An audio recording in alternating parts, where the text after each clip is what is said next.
Okay, so ayan na guys, na nakabit na yung timing belt. So silipin natin paano siya i-timing.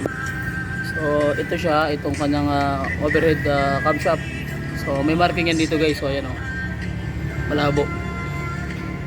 Yun, ayan yan, tatapat mo to rito. Ito. So may marking din yan, may gatla, may marking siyang hiwa.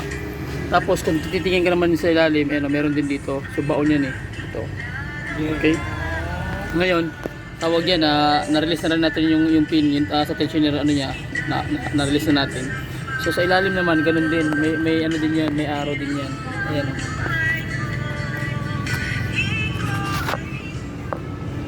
Saan ba yun? Makita. Ano ya? Hindi makita ang dilim.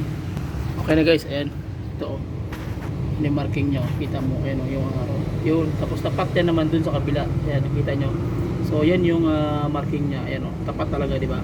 So para hindi na kayo malito, kailangan alam niyo yung saan kayo magmo-mark. Okay? So para pag paandar, set up agad. Okay, so nakuha niyo na yung basic pointers ng timing niya. So ang gagawin natin, ikakabit na natin yung handang system. Okay? Shoutout Brad, ang atong brador, si Mechanic. Sige, Brad Ping Ferrer, ang pugi ng Jensen. Sige.